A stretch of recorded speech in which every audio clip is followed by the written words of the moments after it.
Please, don't watch this alone. This is for your own safety. A woman walks into an emergency room at 2 in the morning. The fluorescent lights hum above her. She moves slowly, calmly, like someone who already knows what she's about to say. She sits across from the nurse and speaks without any fear in her voice. "I don't need to be here," she says. "I'm already dead." The nurse checks her pulse. It's racing, 88 beats per minute. Her skin is warm. Her lungs pull in air, one breath after another. By every measurable standard, she is alive. She just shakes her head and smiles. This is not a scene from a horror film. This is a real, documented psychiatric condition. It's called Cotard's delusion, sometimes known as walking corpse syndrome, and the people who suffer from it are not confused about small details. They are completely, unshakably convinced that they do not exist. Let's go back to the beginning, to the man whose name this condition still carries more than a century later. In 1880, a French neurologist named Jules Cotard sat across from a patient he would later refer to only as Mademoiselle X. She did not believe she had a mental illness, and she did not believe she needed medication. She believed with total certainty that she had no brain, no nerves, no stomach, no intestines, that she was nothing but skin and bones held together by some cruel trick of fate. She told Cotard she could not die a natural death, that she was already eternal, damned to exist forever in a body that didn't need to survive. She refused food and water. In her mind, eating was pointless. You cannot feed a body that has already stopped existing. Cotard documented her case in careful clinical detail, and in doing so, he gave a name to something doctors had quietly seen for years, but never fully understood. Picture the inside of a hospital room, dim, sterile, a heart monitor beeping steadily in the corner. A patient lies on the bed, awake, staring at the ceiling. The monitor shows a strong, healthy rhythm. The patient doesn't look at it. To them, the sound means nothing. It's just noise from a machine attached to a body that isn't really there anymore. This is the terrifying core of Cotard's delusion, the disconnect between what the body is doing and what the mind believes is happening. Neurologically, researchers believe this condition stems from damage or dysfunction in the brain's parietal and frontal regions. Specifically, the areas responsible for connecting sensory experience to emotional recognition. In simpler terms, the brain sees the body, hears the heartbeat, feels the warmth of skin, but the emotional sense of "this is me, this is alive" never arrives. And when that connection breaks, the mind fills the silence with the only explanation that fits: "I must be dead." Imagine being shown a photograph of your own face and feeling nothing. No recognition, no sense of ownership over those features staring back at you. Some patients describe exactly this. They look in a mirror and see a stranger's body, animated by nothing, controlled by no one. If there's no person behind the eyes, then logically, to a damaged brain, desperately searching for logic, that person must not exist anymore. Cases since Cotard's original patient have ranged from unsettling to nearly impossible to watch unfold.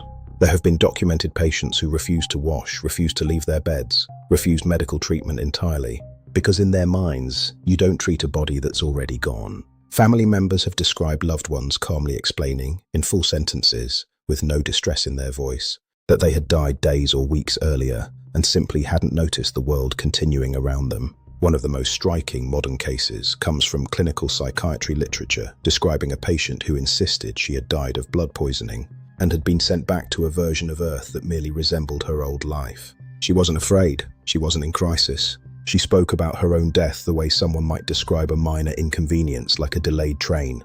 That calm, matter-of-fact tone is one of the most disturbing parts of this condition. There's no panic, no grief, just total acceptance of a reality that doesn't exist. So what actually causes a healthy brain to arrive at this conclusion? Researchers point to several possible triggers. Severe depression is one of the most common.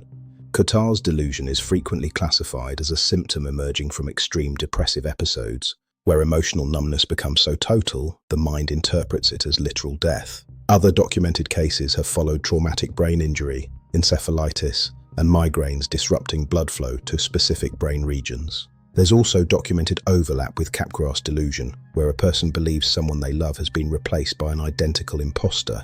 Some researchers believe both conditions stem from the same broken bridge between recognition and emotional response. With Capgras, the disconnect projects outward onto someone else. With Cotard's, it turns inward, and the person concludes that they themselves are the imposter, or that there's no one there to impersonate at all. A hospital corridor captured from a slow, steady angle. A clock on the wall ticks forward. Somewhere down the hall, a patient sits motionless in a chair, hands folded, eyes open, waiting for nothing in particular, because in their mind there is nothing left to wait for. Treatment for Cotard's delusion is notoriously difficult, precisely because the delusion resists logic. You cannot argue someone out of believing they're dead by showing them a pulse reading. Some patients have responded to antipsychotic medication. Others have required electroconvulsive therapy, particularly in cases where the underlying depression is severe enough that no medication alone can break through. What makes Cotard's delusion different from almost every other psychiatric condition documented in medical history is the sheer certainty involved. Most delusions leave some thread of doubt, some flicker of awareness that something might be wrong. Cotard's patients often have none of that. They are calm, they are coherent, they can hold a full conversation, answer questions clearly, follow instructions, and in the middle of that completely lucid exchange, tell you without hesitation that they passed away some time ago. Consider a family in a hospital waiting room, stiff plastic chairs, a muted television fixed to the wall. A husband sits with his hands clasped, waiting to be told something, anything. That explains why his wife, lucid in every other respect, has spent 3 days calmly informing nurses that her body has begun to decompose. There is no fever, no infection, no physical evidence of anything she's describing, yet she insists without raising her voice that the smell in the room is her own decay. This is one of the documented variations of Cotard's delusion. Patients who report specific physical sensations consistent with death and decomposition, not just an abstract belief. Some describe feeling their organs rotting from the inside. Others report the conviction that insects were present beneath their skin, overlapping with a separate condition called Ekbom's syndrome, sometimes seen alongside Cotard's in the most severe documented cases. Researchers studying brain scans of Cotard's patients using functional imaging have found something that helps explain the condition biologically. In healthy brains, viewing your own face activates a network tied to facial recognition, paired almost instantly with emotional regions that generate a feeling of familiarity and ownership.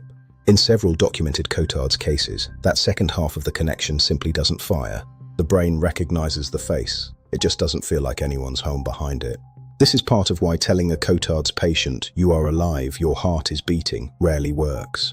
The information reaches their ears fine, it just never reaches the part of the brain responsible for believing it. A slow shot down a hospital corridor at night, the kind with motion sensor lights flickering on one by one as someone walks past. Behind one door, a patient sits with a chart at the foot of the bed listing vital signs that are, by every clinical measure, completely normal.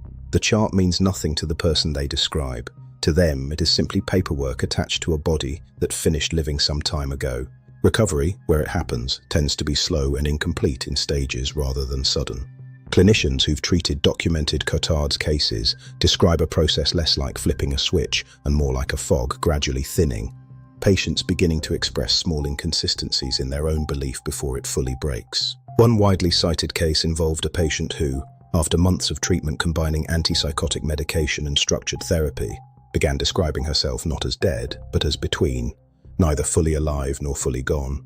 Clinicians noted this as a genuine turning point. The absolute certainty had started to crack. It's a condition that forces an uncomfortable question.